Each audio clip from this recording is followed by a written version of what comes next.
I want to get a quick show of hands. How many of you, after this last 2-3 days, I'll fall over here, after this last 2-3 days, are more optimistic about the world than you were when you got in here? Okay. And how many of you are more pessimistic? Okay. And how many of you don't have any opinion about whether you're more optimistic or pessimistic? Okay, the rest of you. All right, so there's about 50, 60%, very few more pessimistic, which is fabulous because we have kind of this incredible, Ray has mentioned quite a few times that the real challenge is how do you extract the promise of peril without the promise of technology without the peril. And now that we believe technology is a major driver of progress in the world, maybe the only major driver of progress, and now that we have a dozen technologies moving at this rapid pace, we get bubbly excited about what's possible. But there are some very fundamental kind of key questions that are hitting every industry in the world today. And this is going to affect us for the next couple of decades on how we transition all of our legacy thoughts and our societies into this play. So I'm going to summarize a little bit about what we've talked about today and then wrap up answering a couple of the questions that we had. This kind of fundamental chart should be burned into your foreheads by now in terms of this fundamental linear versus exponential distinction. Very, very hard to get our heads around, right? And this, if you don't spot these doubling patterns early, they disrupt you really badly. If you disrupt them early, it's the biggest advantage you could possibly have. And so I think one thing to think about is how do you spot these disruptive patterns early? In a kind of a tongue-in-cheek, here's the phrase exponential growth, which has been growing exponentially over the last couple of decades. So there's a slightly more lighthearted look as to what's happening, and we like to see this kind of thing. And of course, we've got these patterns going along. These, Peter talks about his 6Ds framework, where we digitize, we get disruptive, et cetera, et cetera. And all of these technologies are now in that doubling pattern. The resolution at which we can image the brain is doubling every year, right? Drones are doubling every 9 months in their price performance. Biotech, we're doubling that every 6 months or so. And now this incredible pattern as all these technologies. Now, each one is doubling on its own. But where they intersect, that adds a whole other multiplier to the equation. And the aggregate effect is absolutely profound. One way I like to frame it is this particular graph. This is the cost of light over a 700-year period. And so if you can see the numbers, this is from 1300 to today.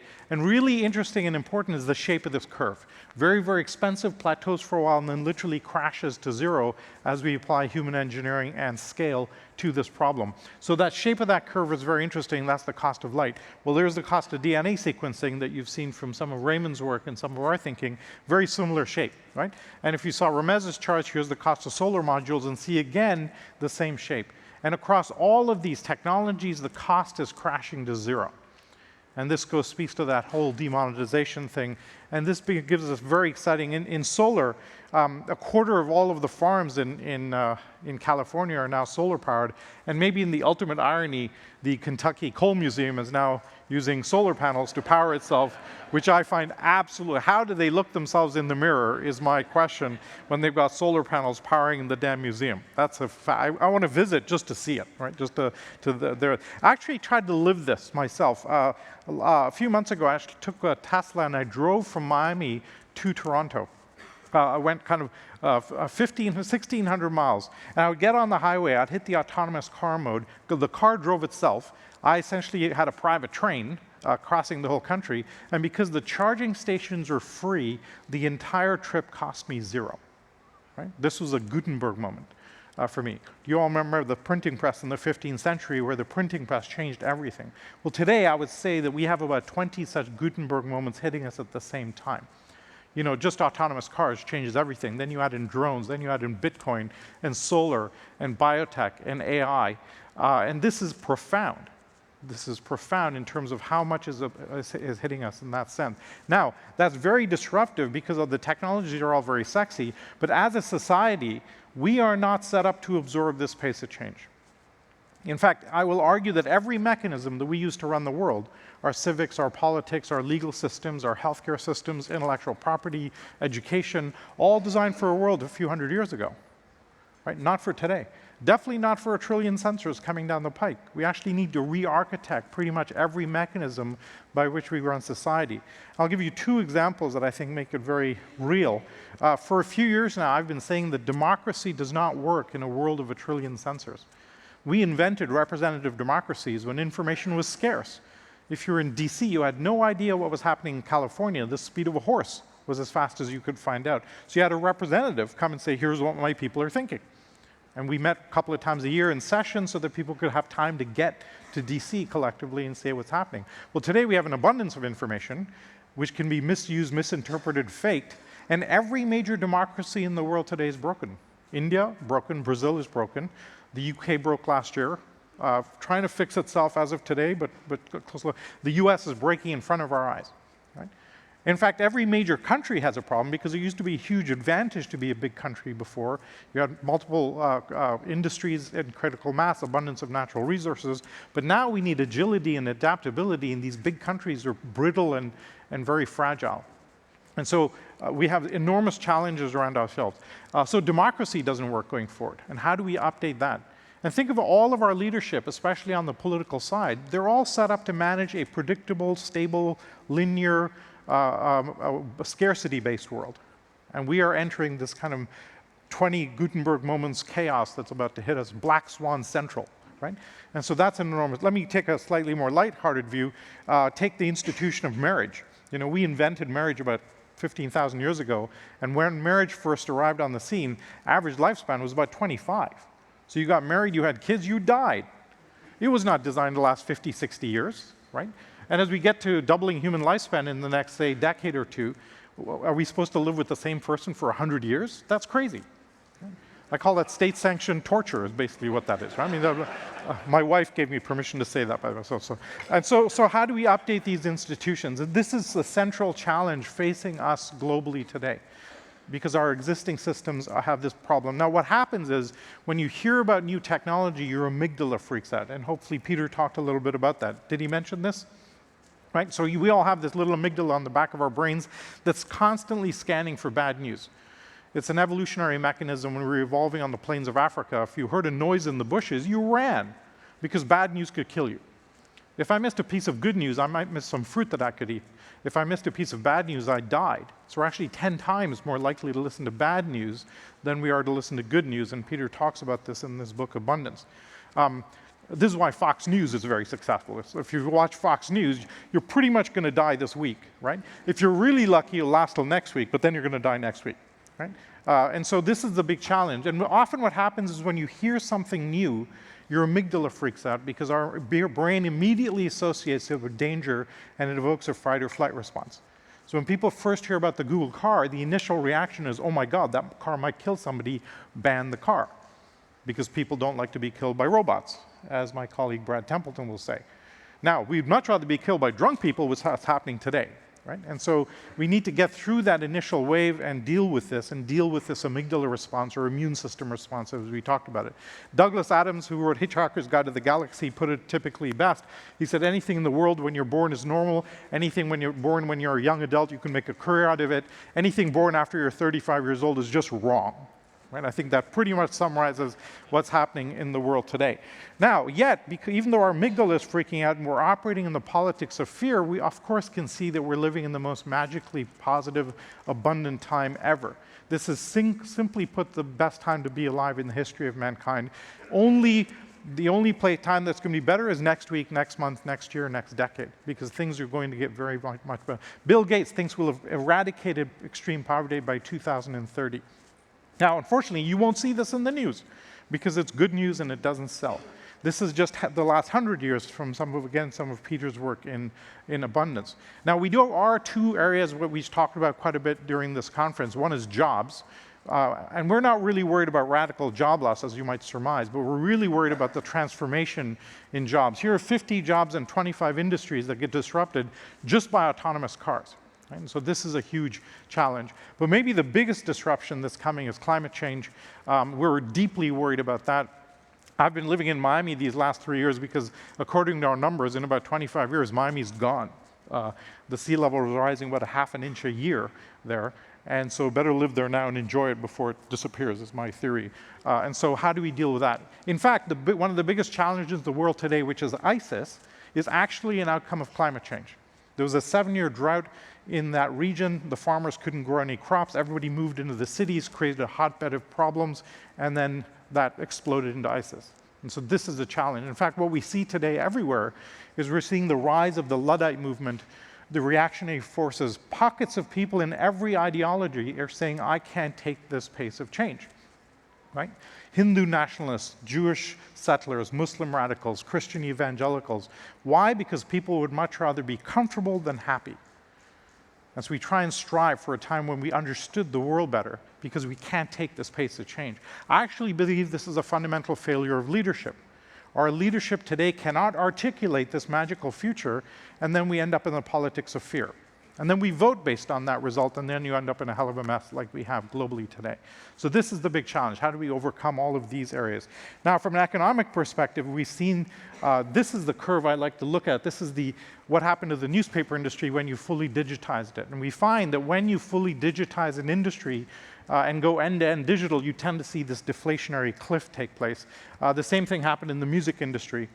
This will happen in the car industry in about 5 to 6 years, in my opinion. I think we'll go through 2 waves in the car industry. One is electrical and battery-based cars phasing out combustion engines. And then in about 8 to 10 years, it will make no sense to buy a car at all, because we'll have some sort of automated Uber-type service. Everything is moving from a product to a service in more and more industries, right?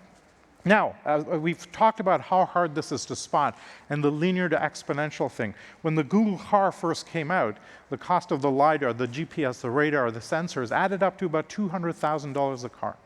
And all the car companies looked at that and said, cute research project, but you'll never commercialize that. 2 years later, it was $100,000 a car.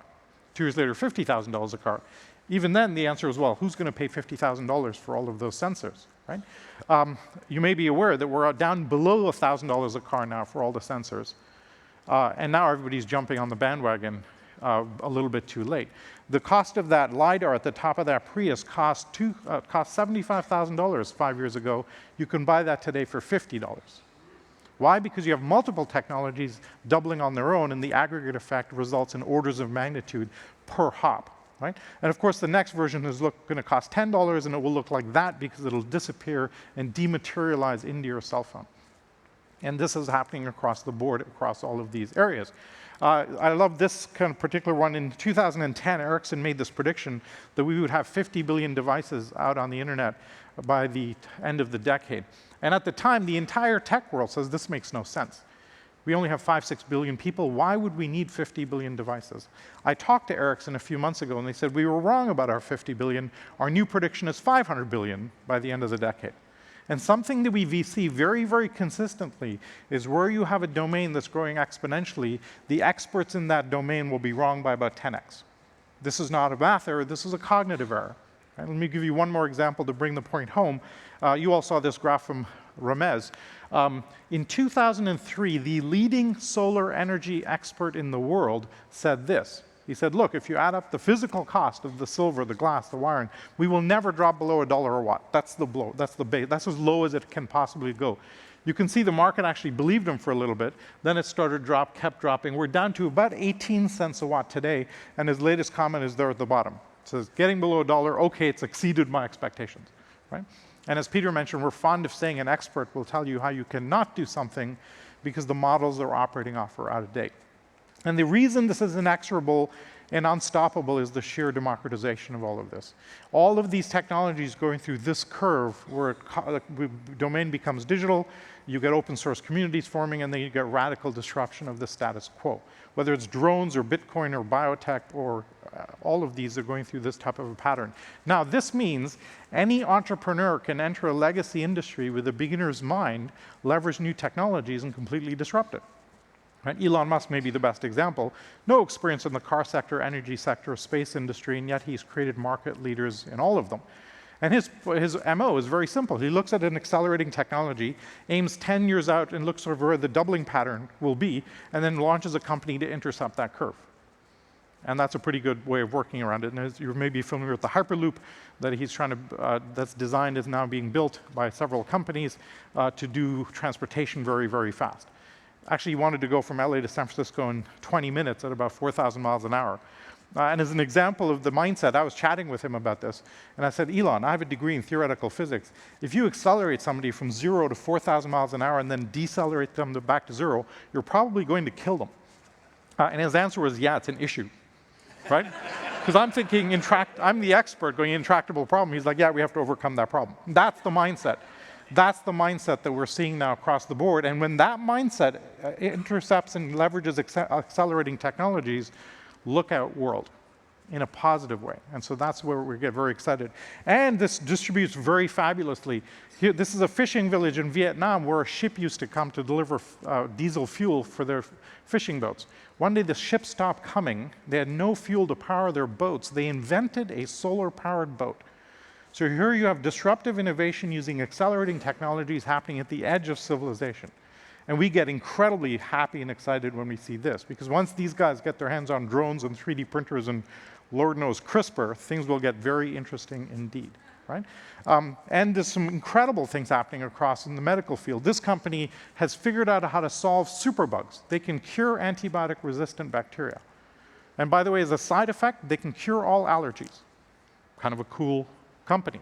And so this dozens and hundreds of these startups attacking all of these spaces mean we will nail a lot of these problems very, very quickly in this way, all driven by this pace and change in computing living in this world.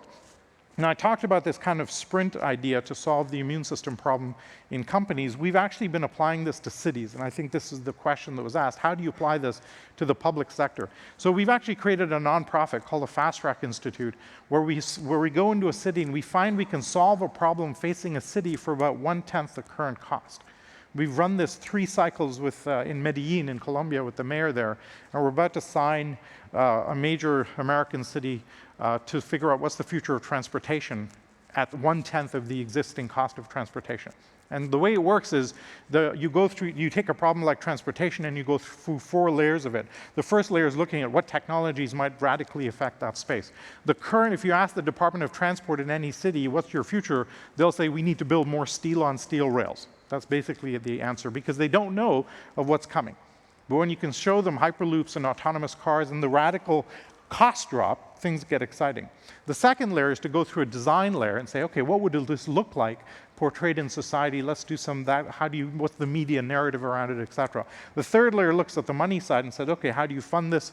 Do you raise taxes? Do you do pay-per-use? Do you privatize? What do you do? And the fourth layer is the most important, is what is the legal, social, regulatory, public safety aspects of this? If you want to use drones to move packages around, how would you ensure public safety? And the idea is, if you can figure out the regulatory changes that you need while the technology is under development, you hit the ground running. And so we're very excited about this process. We've this nonprofit is being led by the former CEO of One Laptop Per Child, and so he's got chops in building this stuff out. So we're pretty excited about this. In general, we think we can kind of apply this to any kinds of issues that we're dealing with, okay? Now we've talked about all through this last 3 days about transportation becoming digital, energy becoming digital, healthcare becoming digital. How many of you are familiar with Soylent? Hopefully a decent number in the room. This is worth telling. It's kind of an encapsulation of what's going on. This is Rob Reinhardt, a software developer here in New York City, who got annoyed that he had to stop writing software to go eat lunch. You know, typical developer kind of a mentality. And when he goes to eat, he's eating really bad food. A friend of his is lifting these weights and drinking protein shakes to build muscle mass. And he says, why can't I drink a milkshake that gives me a whole meal? Then I don't have to stop my focus and go out and eat. Turns out it doesn't exist. So he works with 4 months with nutritionists and biochemists and comes up with Soylent, which, if you drink it, is 100% of the carbs, the fats, the nutrients, the vitamins, the minerals you need as a human being. Right? You can drink this and not take in anything else. In fact, people have lived on this for 6 months without taking anything else in. And they've lost a ton of weight. They're way healthier because they're getting the exact complement of what they need.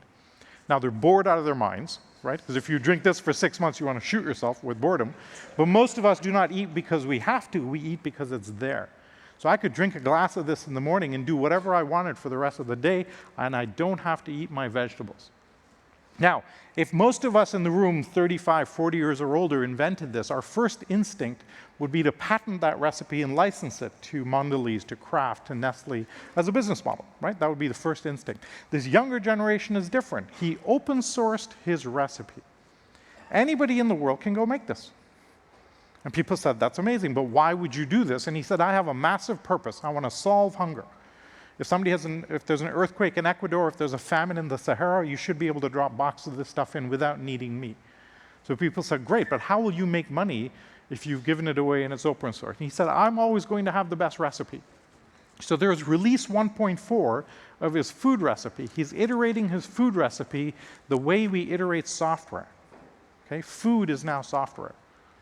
By the way, version 1.3 had a bug in it. It caused some gas. So if you see that on, if you see that on sale, you might want to skip to the next version. But there we go. Now we're going to iterate that, right?